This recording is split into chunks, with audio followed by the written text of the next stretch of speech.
Assalamualaikum warahmatullahi wabarakatuh. Perkenalkan, nama saya Maulana Raffi Hidayatullah. Dari kelas HKI 3A akan mereview jurnal tentang sejarah peradilan Islam pada masa Turki Utsmani, sejarah peradilan Islam di Kerajaan Islam Nusantara, peradilan syariat Islam Mahkamah Syariah Provinsi Nangro Aceh Darussalam.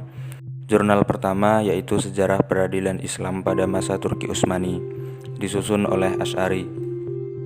Pada bagian abstrak jurnal membahas tentang Turki Utsmani yang berdiri di atas syariah Islam.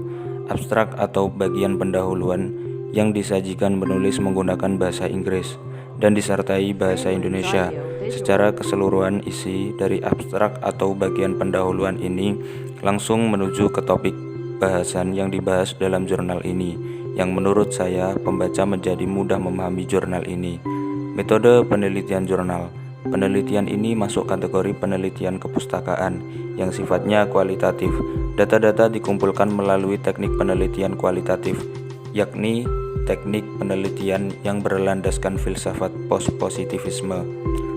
Sumber utama data adalah dokumen-dokumen sejarah terkait objek materi penelitian, dianalisis dengan langkah-langkah editing, reduction, coding, dan mining untuk kemudian masuk ke tahap konklusi. Hasil pembahasan dan penelitian.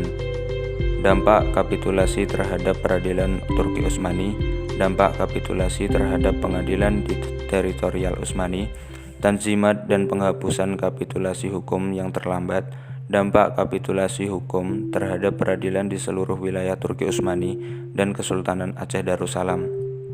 Kelebihan jurnal tersebut adalah teori dan model analisis yang digunakan tepat, bahasa yang digunakan oleh penulis mudah dipahami maksud dan tujuannya oleh pembaca, analisisnya sangat rinci dan mudah dipahami serta identitasnya lengkap. Kekurangan jurnal tersebut adalah data yang tidak berurutan. Jurnal yang kedua yaitu Sejarah Peradilan Islam di Kerajaan Islam Nusantara, disusun oleh Miftahur Ridho. Pada bagian abstrak jurnal, penulis memakai bahasa Inggris, di mana abstrak dalam bahasa Inggris itu sangatlah penting untuk membantu mempercepat perkembangan ilmu pengetahuan. Abstrak yang kedua ditulis menggunakan bahasa Indonesia. Abstrak dalam jurnal tersebut berisi tentang sejarah pada masa sebelum penjajahan, peradilan agama yang dikenal saat ini, dan juga gambaran mengenai posisi lembaga peradilan agama di Indonesia.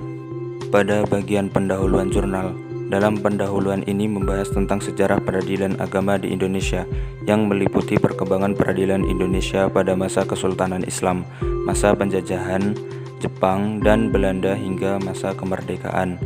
Pembahasan jurnal mengenai sejarah perkembangan pengadilan agama di Indonesia. Peradilan agama pada masa Kesultanan Islam, peradilan agama Islam di Kerajaan Mataram, peradilan Islam di Kerajaan Aceh, peradilan agama Islam di Periangan, peradilan agama Islam di Banten, peradilan agama Islam di Sulawesi, peradilan agama pada masa kolonial Belanda dan kolonial Jepang, peradilan agama pada masa kemerdekaan. Kelebihan jurnal tersebut adalah penulis menyajikan materi pembahasan secara baik dan berurutan, penyampaian dalam bentuk poin-poin penting sehingga mudah dipahami. Pada bagian awal abstrak juga menggunakan bahasa asing disertai bahasa Indonesia sehingga memudahkan pembaca. Kekurangan jurnal tersebut adalah tidak mencantumkan metode penelitian dan juga tujuan penelitian. Kemudian jurnal yang ketiga yaitu Peradilan Syariat Islam Mahkamah Syariah Provinsi Nangro Aceh Darussalam, disusun oleh Erina Pane. Abstrak jurnal yaitu tentang kedudukan Mahkamah Syariah dalam sistem peradilan nasional dan kompetensi yang dimilikinya. Tujuan penelitiannya yaitu dalam rangka mewujudkan asas kepastian hukum, asas keadilan hukum, dan asas persamaan hak dan kedudukan setiap orang di bawah hukum. Dalam pendahuluan jurnal yaitu membahas tentang hukum Islam sebagai salah satu bentuk hukum yang hidup hingga saat ini, telah berusaha memberikan warna dalam sistem hukum nasional, keberlakuan hukum di Aceh, perkara yang masuk ke Mahkamah Syariah Aceh. Pembahasan jurnal meliputi eksistensi Mahkamah Syariah dalam melaksanakan kekuasaan kehakiman, kompetensi relatif dan absolut Mahkamah Syariah di Aceh.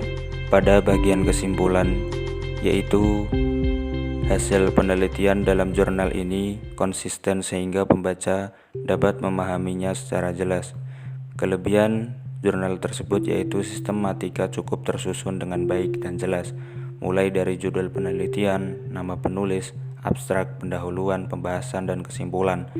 Kekurangan pada jurnal tersebut yaitu penulis tidak mencantumkan tahun terbit, juga metode penelitian yang dibuat, sehingga pembaca sulit untuk mengetahui metode apa yang digunakan dalam jurnal tersebut. Sekian review jurnal dari saya. Jika ada kesalahan, mohon maaf. Wassalamualaikum warahmatullahi wabarakatuh.